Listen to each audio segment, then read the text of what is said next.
Hey friends, what is up and welcome back to my channel. As you guys can tell from the title of today's video, I wanted to film my 5-star prediction video. I've been thinking about filming this for a while, but I'm always kind of off on books that I think I'm absolutely going to love.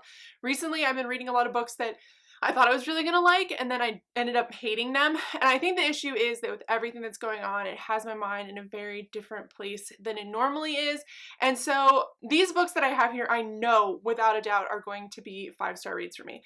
Also, if you hear meowing, if the camera shakes at all, my cat Azura is in the room with me. She has just been screaming outside my room when I'm filming. So I thought today we would try something new and actually let her in here. So hopefully she behaves. The first book that I have to talk to you guys about is Starsight by Brandon Sanderson. This is the book that follows Skyward. This is the second one, obviously.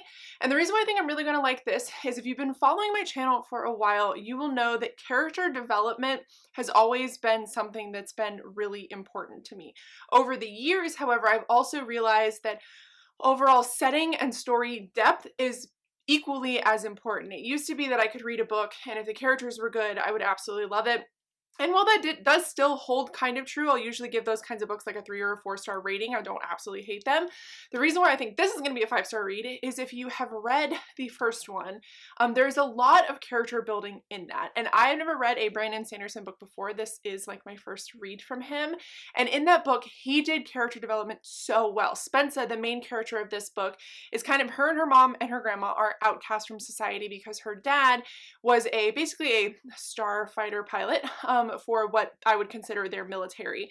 And they live on this, I don't know if it's a planet or a rock, an asteroid, whatever it is, and they are protecting themselves from these aliens that are constantly attempting to destroy their own society. So in this book, Spensa decides to follow in her father's footsteps, but the thing about it is I did not like Spensa when I first met her. I found her very abrasive. I found her very aggressive, which characters who are aggressive for the sake of being aggressive are not my favorite. And I definitely understood kind of where Spensa was coming from and why she was motivated. And that speaks a lot to Brandon and his ability to build really interesting, complex characters, because throughout the rest of the novel, I ended up falling in love with her. I thought she had very realistic, tangible growth, and it wasn't without reason. There's also another character in this book who's actually like a spaceship, and he's one of my other favorite characters, so I thought that was really cool. But the reason why I think this is going to be a 5-star read is because he has already set up the basis of the characters, sort of where they come from, their backgrounds, and their motivations really clearly in the first one. And this one, from what I've heard, delves a lot into plot, overall story, like the big deep roots of the story, which is what I really want. There's a lot more world building, a lot more depth, like I said, in the plot altogether from what I've heard of reviews of this book. Now, I know there's a trope in here that a lot of people don't necessarily enjoy, but I'm hoping it's one that I'm going to like, so this does end up being a 5-star read.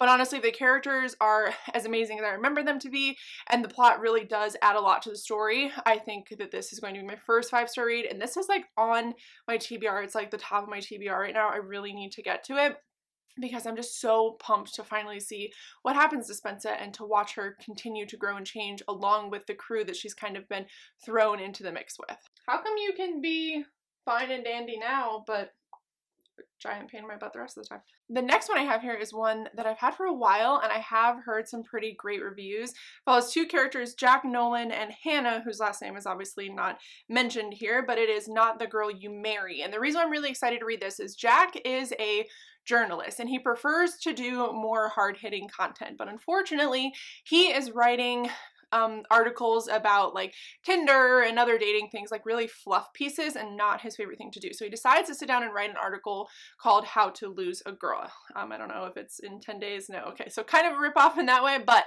I think the premise is really cool because Hannah also works for an event planning firm, and her boss, like her higher up, wants her to develop and go further in the company. But the problem is she thinks that Hannah is very detached and withdrawn and not very open to love, which is kind of funny considering the business that they are in. So Hannah ends up enlisting Jack to basically be her fake boyfriend for a little while.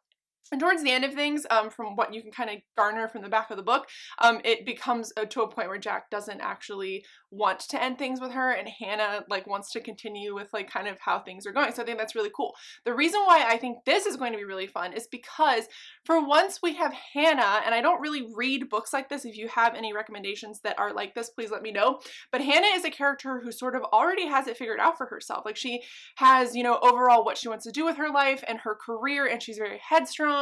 She's that kind of character, and she kind of views Jack as basically an ends to a means, or means to an end. And I think that sounds really cool because, like I said, I don't really get to read about characters like that so much. I think in romance how it tends to be is that the characters are wounded in some way and they're kind of brought together. Like one of the characters tends to save the other one, whatever.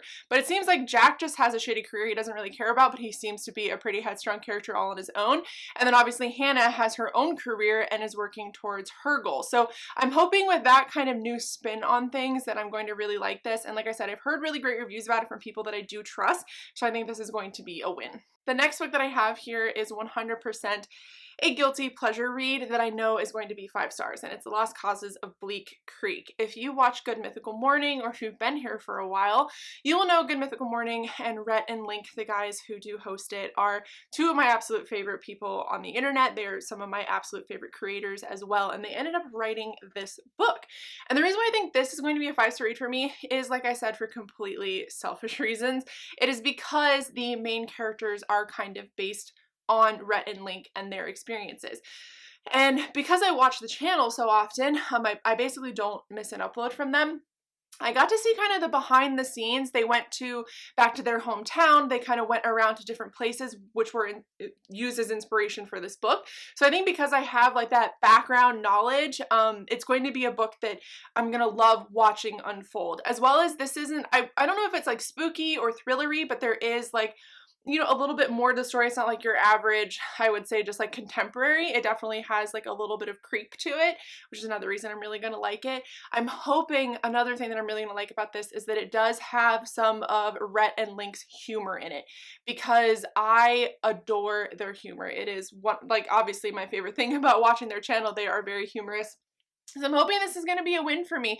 And like I said, I've been burned before in the past by YouTuber books. I feel like a lot of us could probably relate to that. But I will say that I have incredibly high hopes for this one because I just absolutely adore these characters. I adore the guys, and I'm hoping I'm going to adore the characters because I think that they are written kind of to mirror them, which can be hit or miss. And I feel like that could kind of make me a little leery of it, but I think in this case it's going to be something that I truly do enjoy. So the next book I have here is one that I think I'm really going to like, and it was a recommendation from the author of Red, White, and Royal Blue. There was a blog post that went out and they ended up recommending this book along with a couple of other ones that they thought people would really enjoy in romance, and that is Changing Lanes. I believe this is an independently published book. I did get this from Amazon. I tend to buy my independently published stuff from Amazon, so I'm trying to look for a different outlet for that. But this is by Season Vinning, and the reason why I'm really excited to read this follows our main character Stella, and her love interest is a gentleman named Lane. But basically, Stella gets out of a long-term marriage and decides to uproot her life and move to upstate New York, which right then and there is a good reason for me to love a book because upstate New York is like my favorite place on the planet. I love the state of New York so much. But she does end up meeting Lane, and it's a lot about trying to find yourself and falling back in love and learning how to date again and finding value and self-worth. Now, normally those kinds of stories don't really appeal to me, but I think the reason why this is really going to appeal to me is I was in a similar situation. I mean, my boyfriend and I did kind of start dating by accident. It's not like I was looking. I wasn't even really open to dating anybody, but when we met, obviously that is what happened. So I'm hoping that's kind of the same story with her and Lane. I imagine at one point something is going to happen, which is going to play into her insecurities, which will probably be the issue in the book, like the big, you know, climactic problem that happens for the sake of plot. But I am hoping they're able to work through it. Or at the same time, I would be equally as interested to see Stella just basically be like, I'm fine on my own. I don't want to date. I just want to love myself and accept myself. So I'm interested to see what kind of direction this book does go in, but I do have high hopes that it is going to be a favorite. the next book that I have here is actually one that was sent to me from a subscriber, and that would be The Toy Makers. This is the UK edition. I don't know if at the time when she sent this to me, if it was available in the US, but I know she did send it to me because it was not currently available here yet.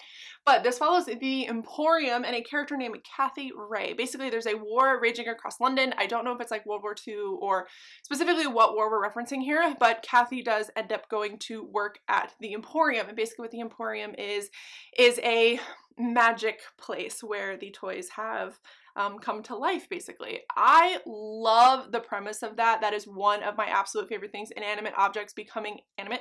Inanimate becoming animate? Is that the word? Basically, like inanimate objects coming to life. I love that. And I love that they have like a story and a purpose and like a reason for doing that.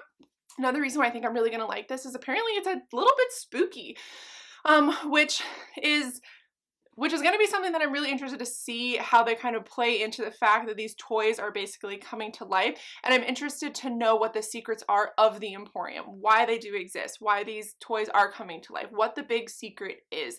So I think this just has a lot of mystery and magic, and it sounds very like, you know, like old world London, another one of my favorite settings. There's a war happening, another one of my favorite settings. So I'm hoping this is going to be a 5-star read. I truly do think it is, because the subscriber that sent it to me said this is right up your alley of books that you have loved in the past, and a book that I think you'd really, really enjoy. So I'm excited to see what I think of it.